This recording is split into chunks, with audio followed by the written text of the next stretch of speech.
Hi friends, welcome to English planet. Friends, आज हम in, on, at नामक prepositions का उपयोग करना सीखेंगे। इनमें से पहले इन शब्द का उपयोग कैसे किया जाता है ये पता करेंगे। फ्रेंड्स, आमतौर पर इसका इस्तेमाल प्रकृति का समय यानी मॉर्निंग, आफ्टरनून, इवनिंग के समय को इंगित करने के लिए किया जाता है। For example, he came in the morning, इसका मतलब वो सुबह आ गया।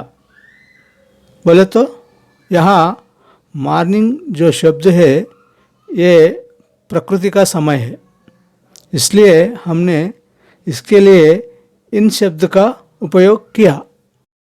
और एक एग्जांपल देखें तो, she takes a rest in the afternoon, इसका मतलब वो दोपहर में आराम करती है। बोले तो यहाँ आफ्टरनून जो शब्द है ये भी प्रकृति का समय है, इसलिए हमने इसके लिए इन शब्द का उपयोग किया। अब और एक एग्जांपल देखते हैं। He comes from office in the evening, इसका मतलब वो शाम को ऑफिस से आता है। बोले तो यहाँ इवनिंग जो शब्द है ये भी प्रकृति का समय है, इसलिए इसके लिए भी इन शब्द का उपयोग करना चाहिए। वैसे ही महीनों, वर्ष, शताब्दियों की बात करते समय भी ये इन शब्द का प्रयोग करना चाहिए। For example, he went to Australia in December, इसका मतलब वो दिसंबर में ऑस्ट्रेलिया गया था। बोले तो यहाँ दिसंबर जो शब्द है एक महीने का नाम है, इसलिए हमने इसके लिए इन शब्द का उपयोग किया। और एक एग्जांपल देखें तो, अभिषेक कंप्लीटेड हिज बीटेक इन 2005, इसका मतलब अभिषेक ने 2005 में बीटेक पूरा किया। बोले तो यहाँ 2005 जो है एक वर्ष का प्रतिनिधित्व करता है, इसलिए इसके लिए भी इन शब्द का प्रयोग करना चाहिए। और एक एग्जांपल देखें तो, India was under British rule in 18th century, इसका मतलब 18वीं शताब्दी में भारत अंग्रेज़ों के अधीन था। बोले तो यहाँ 18th सेंचुरी जो है एक शताब्दी का प्रतिनिधित्व करता है, इसलिए हमने इसके लिए इन शब्द का उपयोग किया। इसका और उपयोग क्या है बोले तो, किसी ऐसे चीज़ या व्यक्ति के बारे में बात करने के लिए उपयोग किया जाता है जो किसी भी बड़ी जगह या किसी परिसर में हो। For example, all religions are equally honoured in India, इसका मतलब भारत में सभी धर्मों का समान रूप से सम्मान किया जाता है।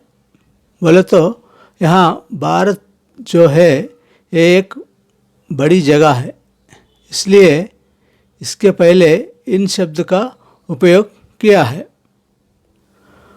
और एक एग्जांपल देखें तो, he walks in the garden every day, इसका मतलब वो प्रतिदिन बगीचे में टहलता है। बोले तो यहाँ बगीचे में यानी कि बगीचे के परिसर में टहलता है, इसलिए इसके पहले भी इन शब्द का प्रयोग करना चाहिए।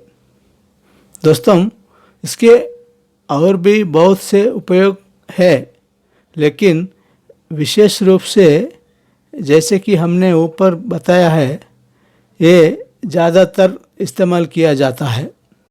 अब ऑन शब्द का उपयोग कैसे करें ये सीखेंगे। इसका प्रयोग किसी भी नाउन की स्थिति बताने के लिए किया जाता है। For example, I saw the book on the table. इसका मतलब मैंने उस टेबल पर वो किताब देखी। बोले तो उस बुक कहाँ है, उसका पोजीशन बताने के लिए ऑन शब्द का उपयोग किया जाता है। और एक एग्जाम्पल देखें तो, the students sat on the bench. इसका मतलब छात्र बेंच पर बैठे थे।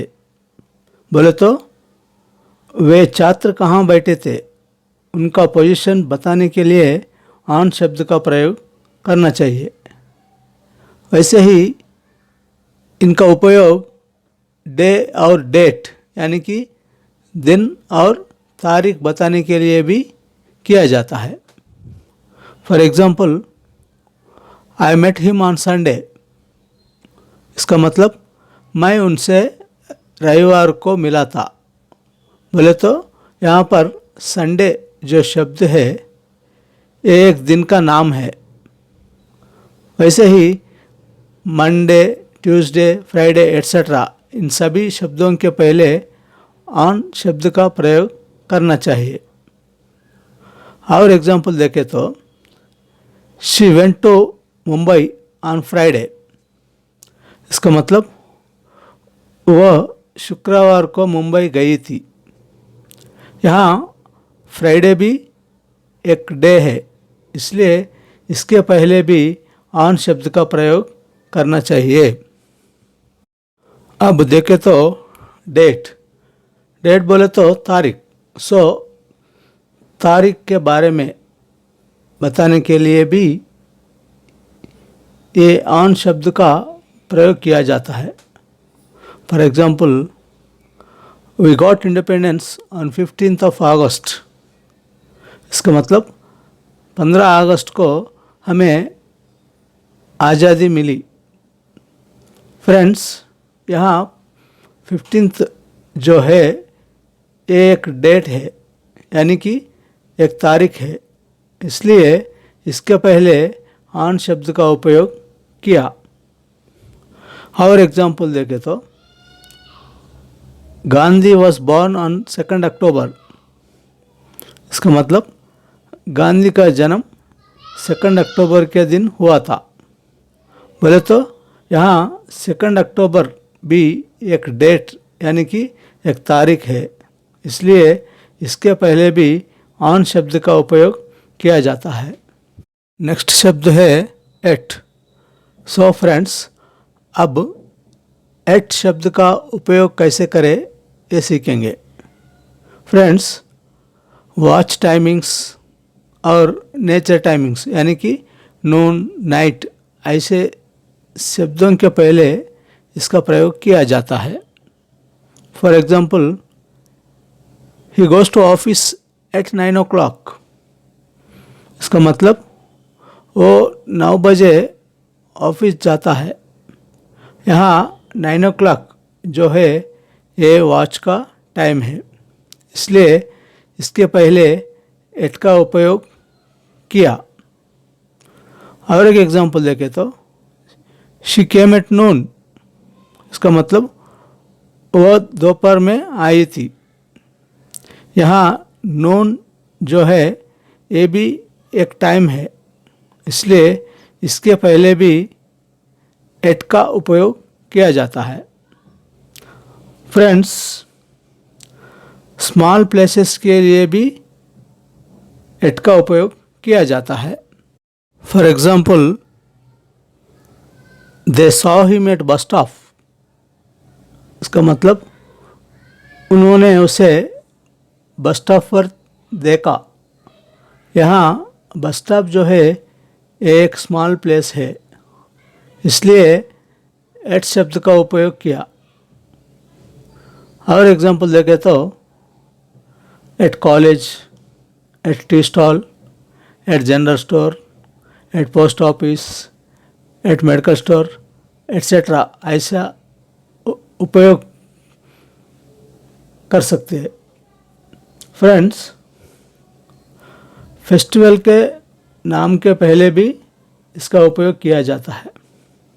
For example, I was in my village at Dussehra. इसका मतलब मैं दशहरा उत्सव के लिए अपने गांव में था। यहाँ दशहरा जो है ये एक फेस्टिवल का नाम है, इसलिए इसके पहले भी एट शब्द का प्रयोग किया। और कुछ एग्जाम्पल्स देखें तो at Diwali, at Sankranti, at Holi etcetera ऐसा त्योहारों के नाम के पहले एट का प्रयोग कर सकते हैं।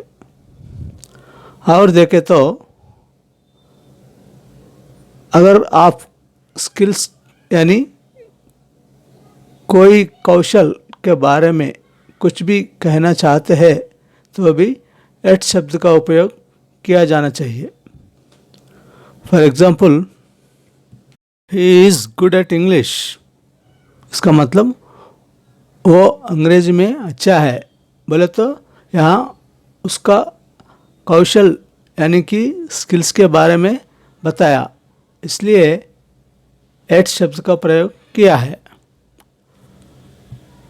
और एग्जाम्पल्स देखें तो she is good at music, Rahul is good at sports etcetera ऐसा कोई भी स्किल्स के बारे में बताना चाहे तो तब उसके पहले एट शब्द का प्रयोग करना चाहिए। सो फ्रेंड्स, ये इन, ऑन, एट शब्दों को उपयोग करने के और भी कई अवसर होंगे, लेकिन यहाँ ये ज़्यादातर उसी संदर्भ में उपयोग किया जाता है जिसका हमने उल्लेख किया था। दोस्तों, एक बात और है कि जो लोग ये सोचते हैं कि अब मैं इस जन्म में अंग्रेजी नहीं बोल सकता हूँ, सो उन्हें निराश होने की ज़रूरत नहीं है। हमारे ऑनलाइन कोर्स के साथ हम आपको केवल 30 दिन में 100% गारंटी के साथ धारा प्रवाह अंग्रेजी बोलने की क्षमता प्रदान करेंगे। आपको अधीर होने की ज़रूरत नहीं है। अंग्रेजी कोई ब्रह्म विद्या नहीं है, चाहे तो कुछ भी संभव है। अन्यथा ये टीचिंग मेथड पर निर्भर करता है। हमें नहीं पता कि पढ़ाने वालों ने तुम्हें कैसे सिखाया, तो आसानी से अंग्रेजी कैसे सीखे। यदि आप पुराने तरीके से पढ़ाते हैं तो आप जल्दी से अंग्रेजी नहीं सीखेंगे। देखिए, 20 मंजिल की इमारत को सीढ़ियों से नहीं चढ़ा जा सकता है। कोई इसे पसंद भी नहीं करता, मगर लिफ्ट से जाने के लिए सब पसंद करते हैं। उसी तरह लिफ्ट सिस्टम में अंग्रेजी भी पढ़ाई जानी चाहिए। तो हमारा कोर्स भी मॉडर्न मेथड्स और सिंपल फार्मूलास के जरिए 100% गारंटी के साथ धारा प्रवाह अंग्रेजी बोलने की क्षमता बढ़ाने के लिए हमने अपने पाठ्यक्रम इस तरह से डिज़ाइन किए हैं कि अंग्रेजी की 100% गारंटी है। सो फ्रेंड्स, ऑनलाइन कोर्स में रुचि रखने वाला कोई भी व्यक्ति इस स्क्रीन के ऊपर दिखाए गए नंबर पर कॉल या मेल करे। हम आपको और एक रिक्वेस्ट करते हैं कि अगर आपको ये वीडियो पसंद आए तो प्लीज़ सब्सक्राइब कीजिए, लाइक कीजिए और शेयर कीजिए। Thank you for watching the video. Good luck, have a nice day.